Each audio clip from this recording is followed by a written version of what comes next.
Welcome to Johnny's book. I'm Johny. And I am Granny. Today's story is called Cinderella. Once upon a time, there was a kind man, his gentle wife, and their sweet daughter named Cinderella. They lived happily in a small house filled with laughter, warmth, and love. Every morning, birds sang at their window. Cinderella helped her mother in the garden and learned to care for every living thing with kindness. But one winter, her mother became very sick. She called Cinderella close and said softly, "My dear child, always be kind and true, no matter what happens."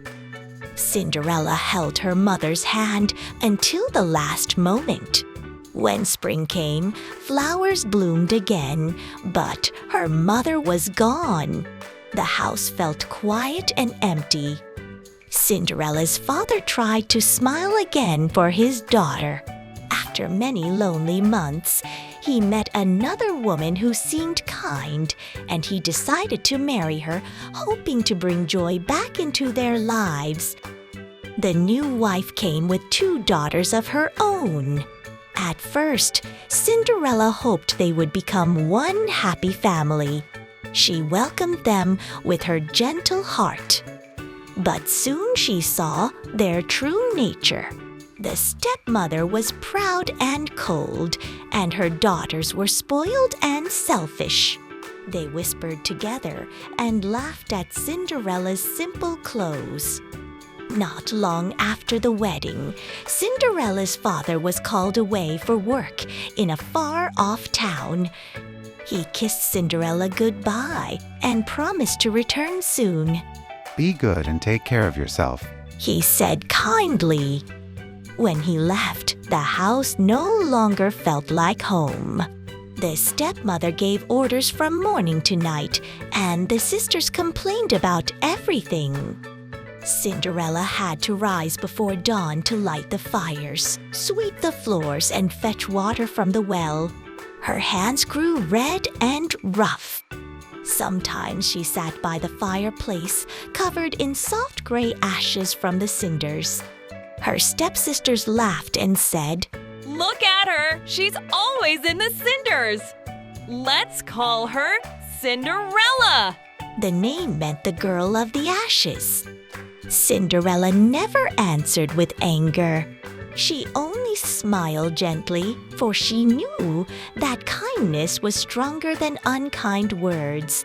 When everyone slept, she looked at the stars and whispered to her mother's memory, "I will always stay kind, just like you told me." One bright morning, a royal messenger arrived in the village.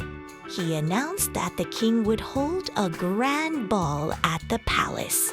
The prince would meet all the young women of the land to choose his bride. The whole village buzzed with excitement. The stepsisters ran around the house choosing ribbons, jewels, and perfumes. Cinderella helped them even though her heart felt small and quiet. She brushed their hair and ironed their gowns until they shone.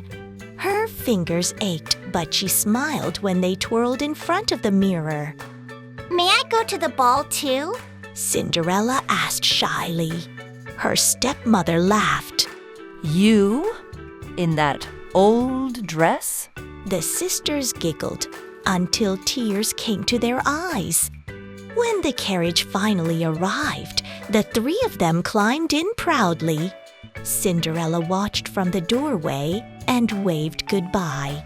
The wheels rolled away and the night became still. She sat by the fire and began to cry. The ashes around her glowed softly in the firelight. "I only wish to see the palace once," she whispered. Then a warm golden glow filled the kitchen. Cinderella looked up and saw a kind fairy standing before her with sparkling eyes. "Why are you crying, my dear?" The fairy asked gently.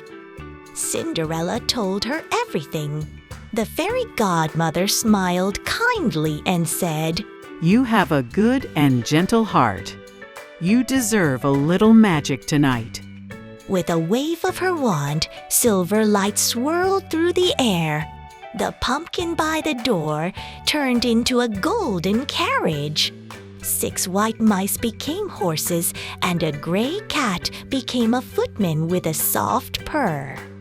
Then the fairy touched Cinderella's dress, and it shimmered and changed into a gown of shining silk and starlight. Her hair sparkled like golden threads, and she wore 2 glass slippers that fit perfectly. Go now, my child, but remember, you must return before 12 o'clock, midnight, when the magic ends, said the fairy godmother. Cinderella thanked her and stepped into the carriage. The moonlight followed her carriage all the way to the palace. Music drifted through the air as she climbed the grand marble stairs. When she entered the ballroom, everyone stopped to stare. The prince saw her and felt as if the whole world had gone still. He asked for her hand, and they began to dance. They danced all evening, laughing and talking as if they had always known each other. Cinderella's heart was light and happy.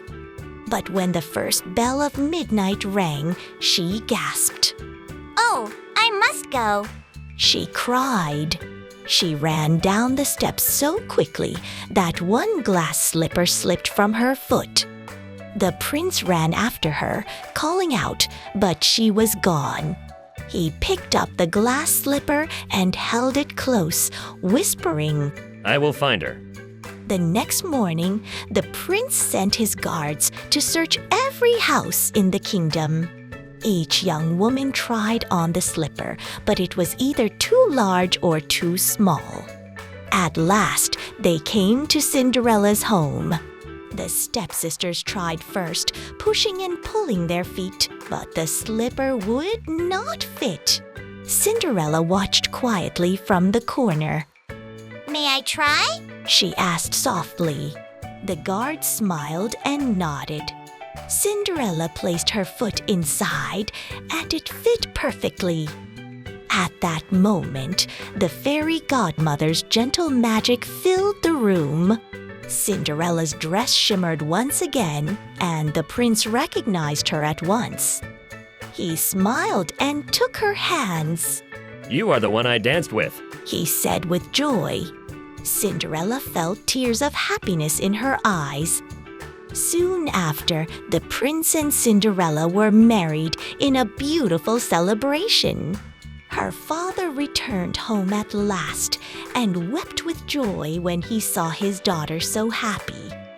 The stepmother and the sisters fell to their knees and pleaded for forgiveness. Cinderella forgave them with a gentle smile and treated them with kindness. She never forgot her mother's words about staying kind and true. And so, Cinderella and the prince lived happily ever after. The end. If you like the video, Please press like, subscribe, and share.